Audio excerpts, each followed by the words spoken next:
Okay, may ngapon sa tanan.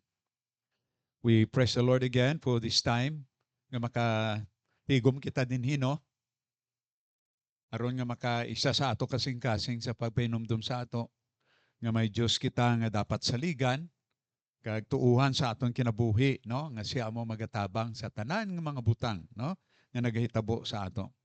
And we praise the Lord for his promises no sa pulong nga paagi sa iyang mga saad makita nato nga nagahatag ini sang ginatawag nga comfort and hope no ang pulong sa Ginoo, comfort and hope katagbawan kang paglaom no sa aton kinabuhi.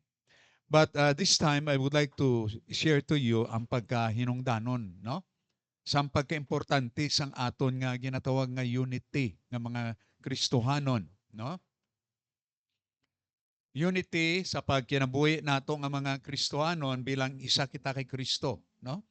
Okay? So we are one in one body, one faith, one baptism, one Lord, and one God.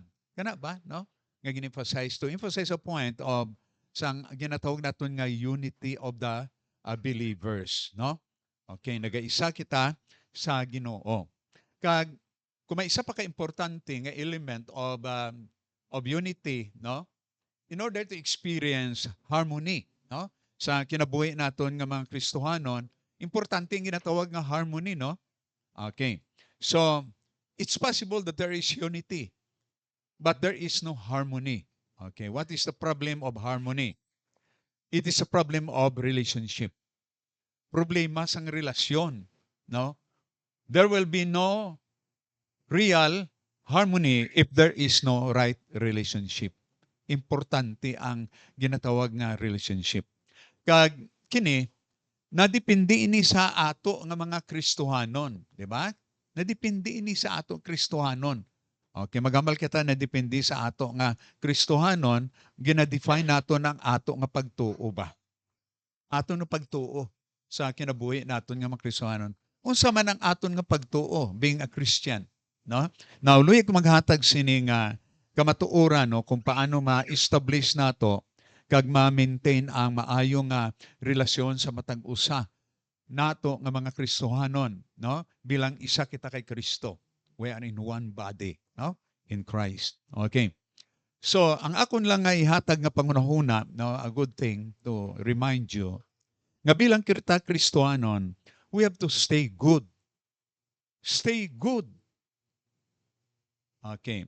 Stay good. Now, ang Bible nagasulti sa aton that we have to set a good example, no? Sang bag-o nga kinabuhi ang ginhuman sang Ginoo sa atong kinabuhi as a Christian. Magbutang kita sa maayong nga example, sang maayong nga pagkinabuhi, no? Our attitudes, our behavior sa pagkinabuhi naton nga mga Kristiyano. We must set a good example of being a Christian, no? Example of a new life nga ginhuman sang Ginoo.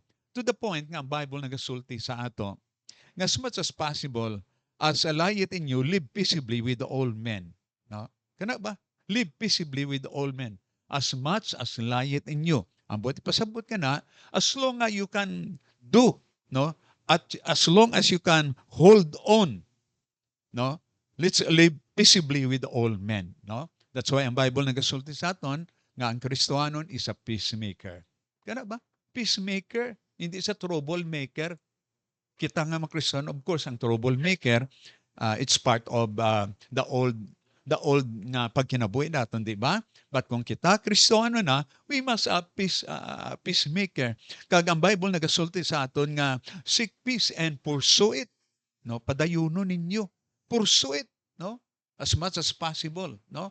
Ina nga principle sang ato nga pagkinabuhi in relation to other people. And most especially sa ato nga mga Kristohanon. And then to the point, ang Bible nagasulti o being a good, nga siling sa Bible, we have to love our enemies. We have to love our enemies. Okay? Enemies sometimes come when you are being hurt, di ba? When there is something wrong, sang attitude sang tao sa imo, maybe in doing something bad, no? Or something makabikil sa ato nga balatyagon ba ng mga Kristohanon. Okay. So unsa no naging enemy naton siya. But the Bible is very plain and clear, whatever negative things nga ginguman sa mga tao sa ato kinabuhi ba. The Bible says that we have to love our enemies. Kanyo, ang punto dira nga enemies, no? Something done sa atong kinabuhi that we don't like, no? Sa atong kinabuhi. And then we react, no? Okay. But the Bible says that we have to love our enemies. That's the Christian way of living. Pag kinabuhi natin in relationship sa mga tao nga nakasamad, no? Nakabikil sa aton nga kinabuhi. The Bible says, let's love one another. Magtuon kita magigugmaanay sa isa kag isa, no? Matag usa nga mga Kristohanon. That's why nga ini nga mensahe ihatag ko sa inyo pag kinabuhi Kristohanon that we have to stay good. Whatever it may be, no? Sa kinabuhi nato nga gina-encounter adlaw-adlaw in a personal way, no? Sa atong trabaho maybe, no? O our neighbors, maybe sa ato nga mga igsuon diri, no? Nga mga Kristohanon, no? May naadyod nga mga nagahitabo bisan pa relationship within Christian family, may naa nga mga lisod nga mga nagahitabo sa kinabuhi nato. But being a Christian, stay good. Kita dapo naton ang maayo ba nga butang sa kinabuhi naton. Bangod nga ang Dios naguman sang maayo nga butang sa aton kinabuhi. Let's do good because God hath done good thing in life. And that good thing in life must be upheld and it must be demonstrated. Kana nga good thing nga human sa Ginoo sa aton kinabuhi. Kung magbutang kita sang negative nga attitude nato nga mga Kristohanon, lantawan ninyo kana, no? It means to say that we did not experience the good thing in life. Na kung na-appreciate naton ang nauman sang Ginoo sa aton kinabuhi, then let's maintain that good thing in life, no? Sa pagkinabuhi naton, stay good. Stay good. Hatag ko lang ang tatlo din ka passages sa scripture nga mag-encourage sa aton kinabuhi nga mga Kristohanon nga in spite sa mga lisod nga mga nagitabo between sa iban nga mga tao sa ato kinabuhi nga mga Kristohanon, nga kita nga mga Kristohanon, we have to consider always the good thing sa kinabuhi naton. Okay. Let's open our Bibles in Colossians chapter 3. Una diri nga ihatag ko sa inyo, no, being a Christian, kamao naman gabto, kamao kita nga bilang kita Kristohanon, no, lain na jud ang kinabuhi nato. No. Now, kini nga passage diri sa scripture kung imo lang taon diri in Colossians chapter 3, 12 to 14, no? Okay. Kini ang ginatawag nga instruction ni Paul, no? Sa pagkinabuhi nga mga pagkinabuhi Kristohanon. Okay. Okay, I'll read anay diri sa verse 9, okay? Okay, verse 9, no, kag hatag lang nato ng verse 10 ang impression, no, sang ginatawag nga pagkinabuhi Kristohanon. Why? Okay, the Bible says, lie not one to another, saying that you have put off the old man with his deeds, and have put on the new man, which is renewed in knowledge after the image of him that created him. Okay, so makita natin diri, no? Colossians chapter 3. Okay? We start reading sa verse 9 kag 10. Now, makita nyo diri ang ginatawag nga old man kag new man nga ginamensionar ni Pablo. Of course, kamao naman kamo sana, no? Magamal kita sang ginatawag nga old man, amo ning ginatawag nga sinful nature nato. No? There is nothing good in a sinful nature. Wala sang maayo gid nga mga butang sa ginatawag naton nga sinful nature o kumambal naton old man. You cannot find good thing there, no? The old man. Kaya diri makita naton ging hatag ang another point sang pagkinabuhi, no? Amo ning ginatawag nga old man. It was created by God. Ginguman niya sang Ginoo. Tandaan ninyo kini. It was not made sang isa ka tao o kun sa imo nga personal nga pagkinabuhi. But kung maghambal kita sang ginatawag nga new man, it was created by God. Created by God. Kuhan nyo dira, no, sa verse 10, God's creation ini. Ang ginatawag nga new man. So we understand, no, kana, so maintindihan naton ang ginatawag nga new man, no? Nga it was God who created, and because God created this kind of life, kamo naman kamo about God Himself, that God is good. Diba? God is good. Na. So ang iya creation, sa kinabuhi naton, among pag-create sa maayo nga butang sa ato kinabuhi nga Kristiyan on the basis ang aton pagdawat kay Kristo nga ato nga hinungdanon nga manluluwas. Okay. Okay, so we go there in verse 12, no? That's why siling sini bangod God created that kind of life, no, sa atong kinabuhi, no, bag-o nga pagkinabuhi. That's why siling sa Bible in verse 12, put on therefore as the elect of God. Ah.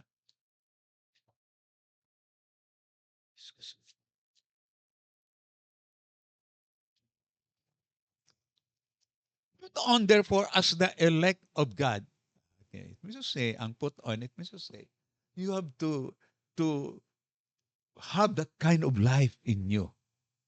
You have to live that kind of life, no? Sa pagkinabuhi nato nga mga Kristohanon. Okay. So, unsa ini nga dapat naton i-put on. Okay? So, hatag naton ang, of course, when you talk about put on, ang ginatawag nga pagkinabuhi Kristohano, no? Nga gihuman sa Ginoo. But you know, ang Bible nagahatag sa ato sang isa ka kamatuoran kung unsa ini nga put on. Now, I would like to emphasize now sa ginatawag nato nga specific o putting on pagkinabuhi nga Kristohanon.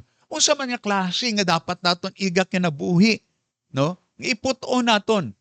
Okay, naa din na actually. Okay, so makita natin diri, put on therefore as the elect of God, holy and beloved, bowels of mercies, kindness, humbleness of mind, meekness, long-suffering, forbearing one another, and forgiving one another, if any man have a quarrel against any, even as Christ forgive you, so also do ye. Kuan yun yung punto diri? What is this? Karakter. Specifies ang Ginoo. Dapat naton i-put on sa atong pagkinabuhi. Of course, madamo dira ang ginamention na dira, no? Pero, of course, kamao naman kamo sa ginatawag naton nga importante nga tulo kabutang in relation to people. Nga may dili nindot ang nagahitabo ba nga relasyon. Nagamention sa dira sa pulo nga quarrel. How to solve quarrel? It is based upon character. Na put on. If there be any quarrel, singa, you have to live sa pagkinabuhi nga nindot ba on the basis sa ginatawag nga character. Of course, nakamao naman kamo no sang humbleness, no? Ang forgiveness kag ang ginatawag nga gugma. Amo ini-establish naton nga relasyon, no? We must put on this kind of character sa pagkinabuhi naton. Exercise naton. Magkinabuhi kita kini nga mga butang sa ato kinabuhi nga mga Kristiyanon. Now, siling mo, it's hard, no? It's hard sometimes like that. Dali kita magbatsyag ba sa mga sitwasyon nga nagitabo sa aton kabuhi nga ginahuman kag ginahimo sang tao sa aton kinabuhi. Okay, so character.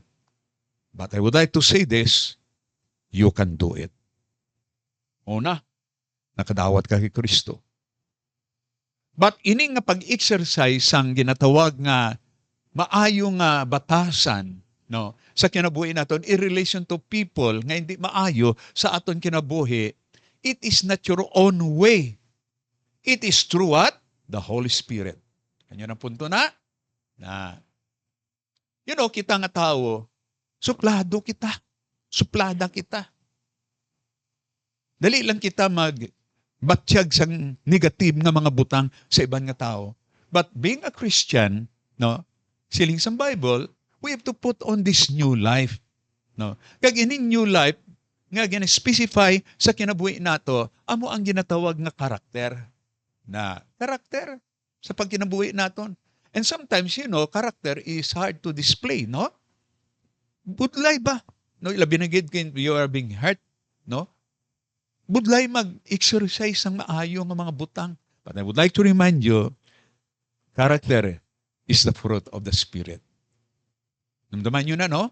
In Galatians 6:22, the fruit of the Spirit. It means to say, kana nga karakter nga ginamention sa Bible dari, sa ato kinabuhi nga mga Kristohanon that we must put on, it is only you are capable to perform it on the basis ng Holy Spirit.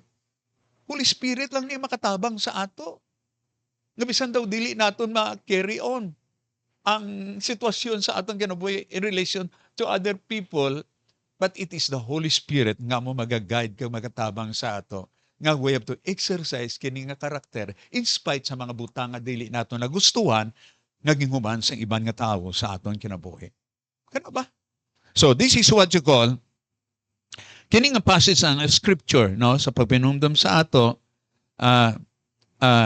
pagpinumdum sa ato kinabuhi nga mga Kristohanon, naging hatag ni Pablo as an instruction of being a good Christian.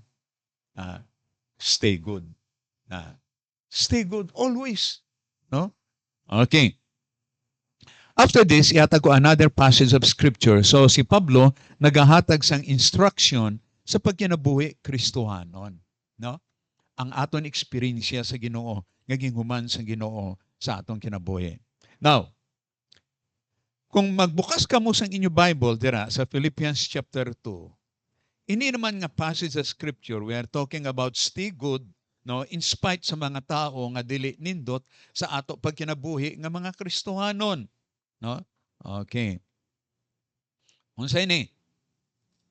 Okay. Chapter 2 of Philippians 1 to 4. Philippians chapter 2, 1 to 4. Okay, so the instruction gihatag ni Pablo, no? Kung paano kita mag-experience sa pagkinabuhi nga nindot, no? Okay. Ang ikaduwa diri nga passage ng scripture nga gihatag ko sa inyo, nagahambal sa ginatawag nga application. Paano nato i-apply ining kamatuoran sa atong kinabuhi?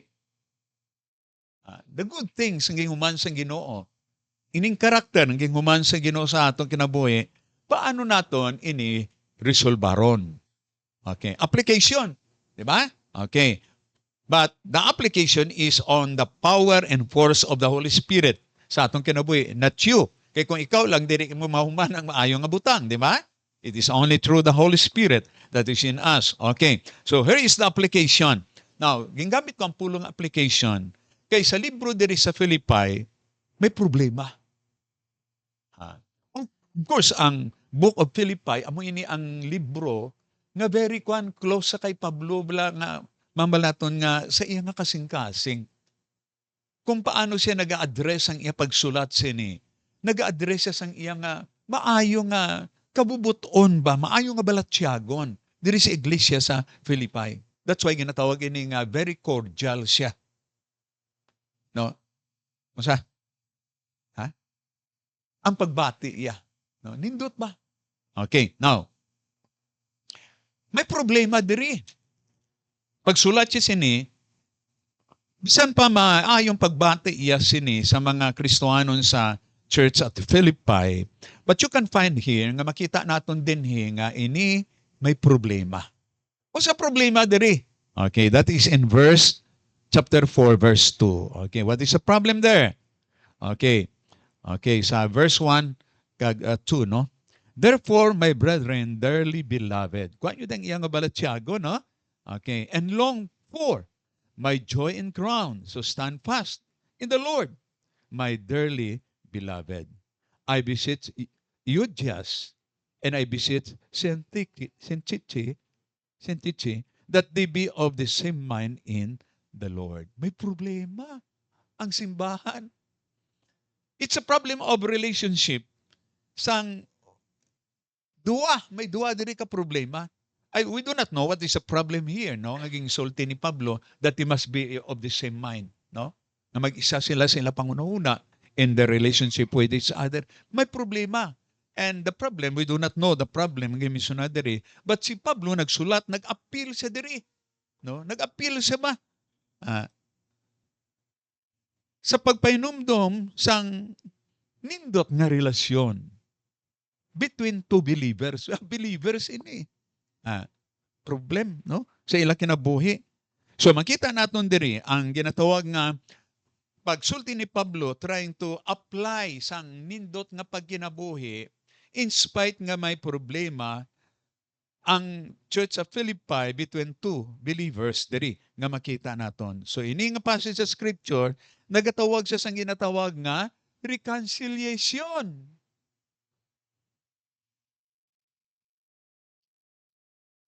I hope nga aton itsindihon ini. If there is always a problem between two believers, no, sa pagkinabuhi, luyag nga mahitabo sang Ginoo sa aton kinabuhi that you have to desire reconciliation. Kung ikaw Kristohanon, you have to reconcile, no? Na amo ini ang message ni Pablo pagsultiay sini, no? Problem kayo just kagpay problem kasintichi, no? Luyag ni Pablo nga mahitabo nga ining duwa nga may kasaba sila, no? Dapat sila mag-reconcile, no? Sa ilang nga pagkinabuhi. Okay. So maybe makita natin diri nga si Pablo naging referee, no? Luyag sa mag-referee ba between the two? Nga dili nindot ang maayo nga relasyon, nag-appeal siya, no? Tabang siya, no? Now, may tatlo diri kabutang nga makita naton ang appeal ni Pablo. Okay, verse 1. Okay? Chapter 2 dira, no? Ang appeal niya. If there be therefore any consolation in Christ, if any comfort of love, if any fellowship of the Spirit, if any bowels and mercies. Wow, amo nang gisulti ni Pablo diri, no? Unsa ini? Let me so say, nga reconciliation, nothing will happen a good thing sa kinabuhi between the two nga nagsaba kung wala sang reconciliation. It means to say nga it will not produce a good thing. But diri makita naton in verse 1, makita naton si Pablo nga may nindot nga mahitabo, no? He talks about there, no? Consolation in Christ. He talks about comfort there of love and fellowship in the Spirit, no? And bowels and mercy. Kini nga mga butang mahitabo lamang if there is reconciliation. Can you point that? Mahitabo ang maayong mga butang, no, sa pagkinabuhi Kristohanon kung may reconciliation. Pero kung wala sang reconciliation, it goes there. The right kind of life nga dili dapat may tabo bilang sila mag-igsuon nga Kristohanon. Kung may consolations, no? Comfort, love, mercies kagkuan. You have to reconcile. This is the appeal, no? Naluyang may tabo ni Pablo. Yung butang yung application sa pag-importante sang maayong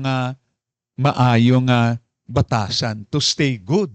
It will result in sang maayo nga butang, no? Ti kamao naman kamo. Ti kung dili kita mag-attempt sini nga mga butang sa atong kinabuhi, kung may mga problema sa mga mag-igsuon nato diri sa simbahan or maybe some other people like that, you cannot expect good things. Buhay gid maayo nga butang. So si Pablo nag-appeal diri. No, ginghimo iya ang application sa pagkaimportante nga kita nga makristohanon mas initiate reconciliation. Kag may punto lang ihatag ko sa inyo, who will, reconciliation, ang ginatawag nga reconciliation, ang nag-attempt sini is a mature person. A mature person will always what? Attempt reconciliation.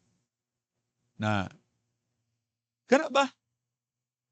May mga Kristohano sometimes, maybe because of immaturity, bahala na dira. Bahala na. Gasimba sila nga duwa sa sulod simbahan, but they don't talk with each other. Magkuan sila, sugatanay sila, instead straight ang one, malikay. What is that? So sometimes because of that attitude, sometimes we make a bad comment, di ba? We, we, we, we think about things that are not right. Na, hindi mo na kita komentar sa isa kag isa. No? That is what you call immaturity. Immaturity. Reconciliation is the product of a mature Christian. Christian always desire sa ginatawag na reconciliation. Kana. That's why si Pablo nag-appeal sini. Another point here, nga makita natin in verse 2, no? Fulfill ye my joy that ye be like-minded, and having the same love, being of one accord, of one mind.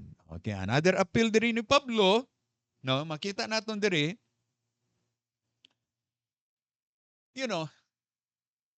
it will not only affect the two persons nga nagasaba, but ang pagsaba sang duwa, it will also affect what?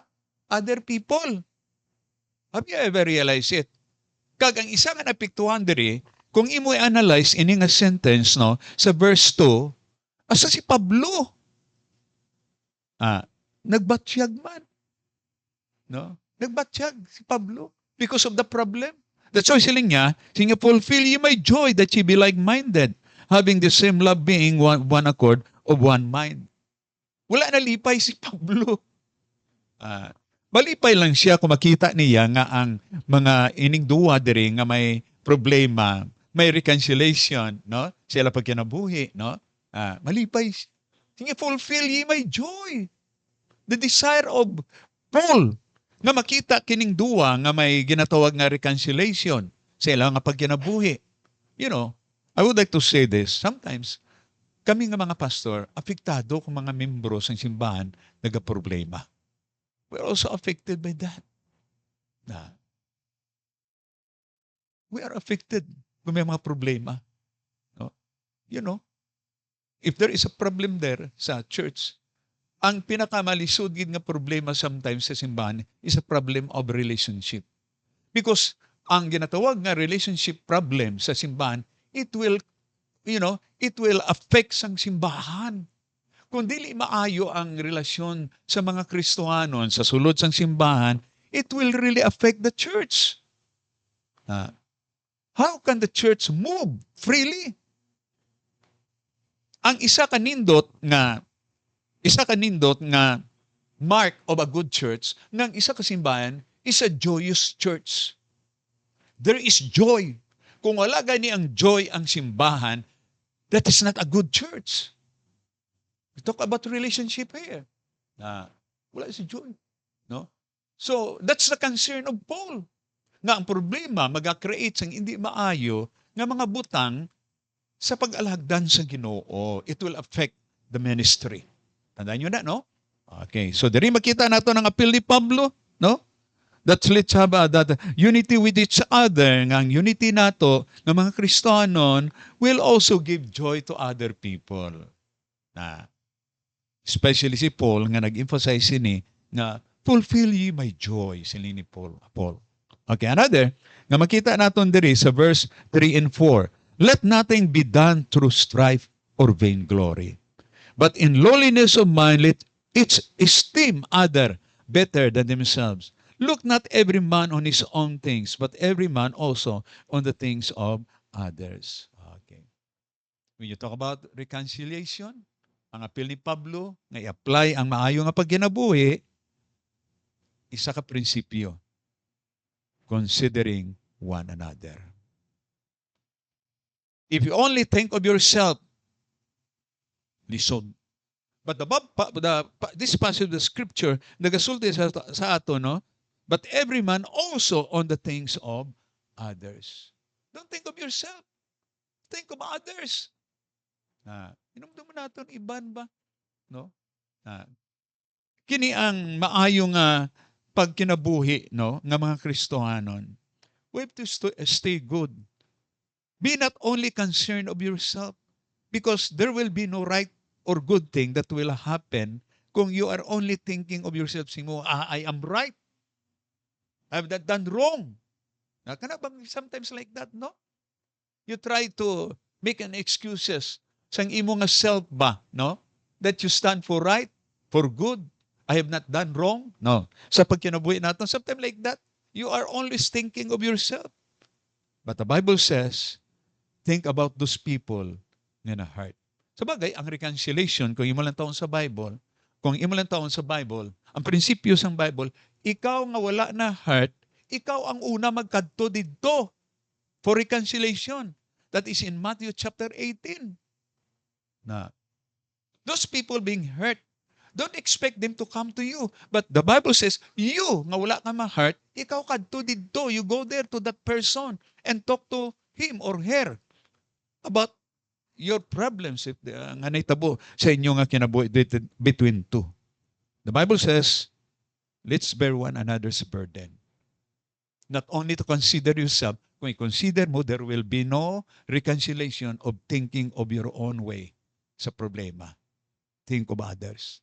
Na, amo na yung ginapanumdum sa Bible sa aton diri mo. You talk about the relationship. Kali problema sa ni. Nindot ini nga pagpresentar ni Pablo ba regarding sang problema sa simbahan sang relationship. Na so kana on the basis of character, but of course because of that character, you have to initiate sang ginatawag nga reconciliation sa imong nga pagkinabuhi. Okay. Si Pablo nagsulti kini, di ba? But I would like to say this, paghambal ni Pablo kini nga butang, amo ni siling nila ba nga you cannot kindle the fire in the heart of other people unless it kindles in you. Nagasiga ba? Hindi ka makatag sang maayo nga butang sa ibang nga tao unless nga nga butang naa sa imo. Di ba? Kana. Okay. So, you talk about authority of Paul here. No? You cannot make a good advice to people kung dili man makita ang good nga gina-advise mo sa imo kinabuhi. So we talk about here instruction of Paul, no? And then he emphasized application, no, of reconciliation. But here is what you call a good thing, a personal example ni Pablo. Sa iya mismo, no, nagalaygay siya. How about you? Di ba? You are talking about good things, but how about you? Are you doing a good thing? Na, sa imo kinabuhi? Okay, so we talk now about the personal example ni Paul. That whatever he said, totoo ba?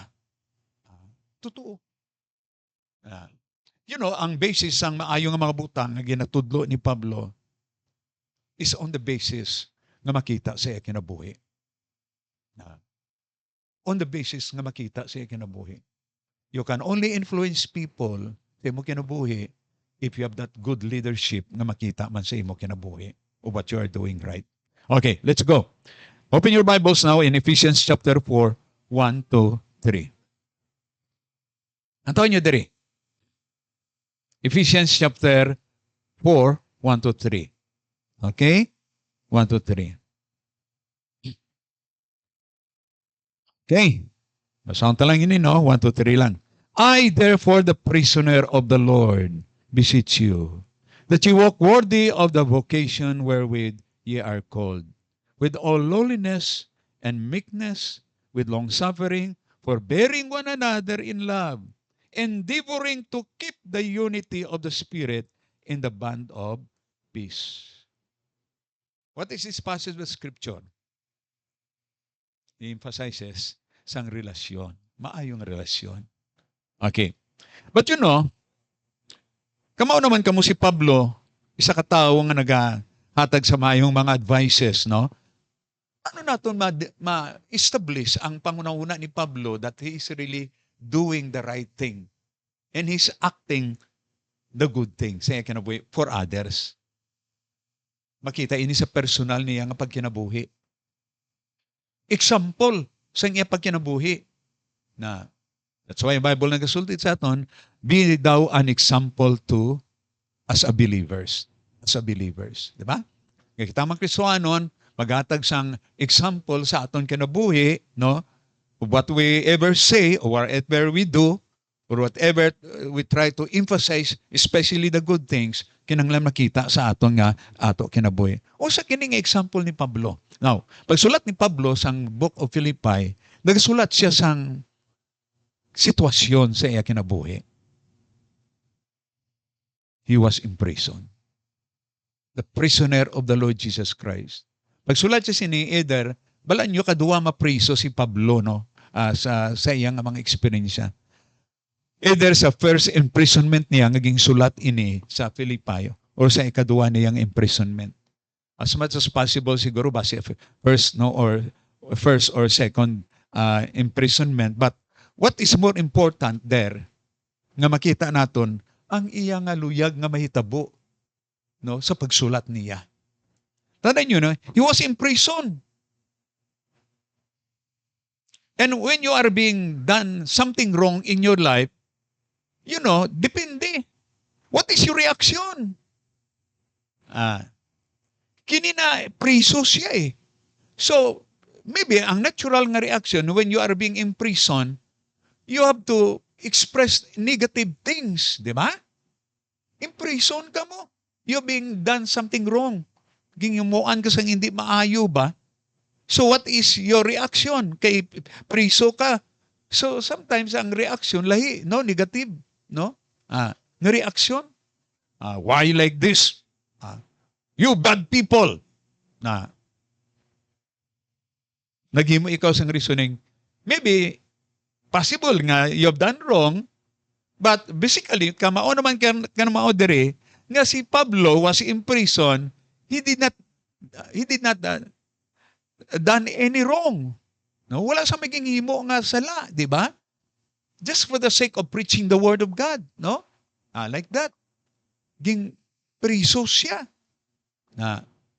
Because, tandaan nyo na, because of a good thing. That imprisonment, being a good man, naging priso siya, kung saan iya nga, balat siya gone. Kamao siya. He stayed good in spite of circumstances sa kinabuhi. Kana ba? Sa atong kinabuhi, no, mga Kristiyano. Ang iya reaksyon. So we have a good example here of Paul. O nga kung unsa ang ginatudlo niya, makita sa iya kinabuhi. The way mag-face siya sa sitwasyon nga nahitabo sa iya kinabuhi, nga ging priso siya for a good thing nga ginahimo niya sa iya kinabuhi. That's why he wrote a good thing.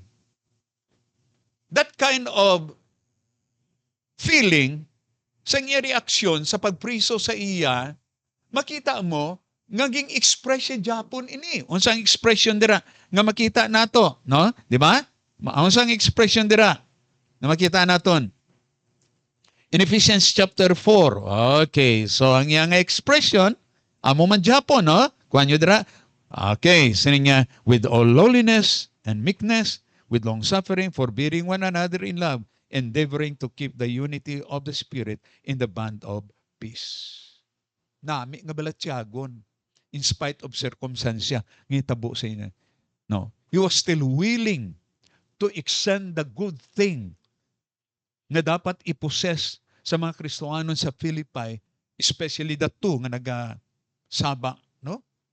Express niya maayo nga butang. Kaya ang iya nga example sa iya kinabuhi, how he handles the problem nga nitabo sa iya kinabuhi, no? Kamao siya mag-atubang, no? He stayed good sa iya nga kinabuhi. Okay. So makita naton diri, no? We have to set a good example in spite of, no? Sa mga nagitabo sa aton nga kinabuhi nga mga Kristiyano. Now, luyag lang ako magihatag sini, no? Here is a good example, no? Ngaging sulti ni Pablo. Now, luyag ko maghatag ini nga pangunahuna. You know, ang a good thing nga humano naton sa iban nga tao, in spite nga dili kita accept kana nga tao, no? Bangod sa angking human sa aton kinabuhi. To stay good in spite of is a confirmation sang kaluwasan. Natablan niyo dire, di ba? Sa verse 4, chapter 4, no? I therefore, the prisoner of the Lord, beseech you that you walk worthy of the vocation wherewith ye are called. Batasan iniya sang tao nga naluwas. Sili na pagbulo, you walk worthy of the vocation wherein you are being called. Na ang pulong diri nga pa, no? Walk worthy, kag ang pulong nga calling, it means to say, ngang imo kaluwasan, ang pulong nga worthy, it means to say balance. Nga ikaw ging luwas ang Ginoo, kinanglan ang imo pagkinabuhi, worthy, balanse. Nga nagkinabuhi ikaw, ang ging luwas ikaw, kag ang imo pagkinabuhi, eksakto nga pagkinabuhi. Kag ang example diri nga eksakto ang pagkinabuhi, ini mga ginatawag nga characters nga gimensyonaryo diri, di ba? Na kinanglan balance. Na a good example of life to suggest nga ang imo pagkinabuhi nga Kristiyanon of doing good, no, sa imo pagkinabuhi is the confirmation of your salvation. Ikaduwa. Kung imo lang taon dira sa verse 2 and 3, di ba sininga, with all lowliness and meekness, with long suffering, forbearing one another in love, endeavoring to keep the unity of the Spirit in the bond of peace. Ang pulong diri nga luyog emphasize sa karakter, ang pulong nga with all. With all. There is no reservation. Release the goodness. Ihatag mo ang tanan nga kaayo with all lowliness. Na you extend it, you show it, no, without any sense of reservation of giving everything nga maayo sa iban nga tao. What is this? Tanay nyo dire, no, ang maayo nga batasan kag pag-extend naton sa iban nga tao, especially in our enemies, maybe like that, no, nga word, no, is a confirmation of salvation. Ikaduwa, no, nga ini is a sign of maturity. A good example of life is a sign of maturity. Kaya ang tao nga lisod gid mag-reconcile ikaw, mag-sense ang maayo nimo nga kabubuton sa tao nga dili nindot ang nahitabo, no, is a sign of immaturity. Sino? Tandaan po nila, all lowliness, maturity inagid eh. You overcome sang hindi maayo. You extend sa madalom gid nga pagpakita sa maayo nga batasan kag maayo nga karakter. That is a good sign of maturity. Kung dili ka mature, may kondisyon ang aton nga reconciliation. But that's not good. I hope nga kuhaon naton kana nga mga butang. Let's release the full expression of the right kind of life, no, on the basis sa character, because this is a sign of maturity. Na maturity. One time, may nasuko sa akong, baka mao naman ka mo. Bilang pastor, ikaw sometimes daghan nga masuko sa imo ba? Especially when you preach the word of God, no? Mga pagwali ba nga, pastor magwali, igo kita ko ba? May harap man gani mga wali na komenta, si pastor magwali, parang parang pin ba? May mga reaction. Paminadig yun nga, nagkuhan ba? Nagluod ba? Nabangod sa mga good things nga luwag mo may tabo. So, you know. So, what I did, pila ka Domingo lang nagsimba. I know, may na-problema. So, what I did, just follow the order of the Word of God. Kadto ako to sa iya. Sita sa iya. Nakurat man siya sa ako nga nagkadto ko sa iya. Moto nag-testimony man siya gani siya. Salamat ako nga si pastor nag-ani sa ako pa.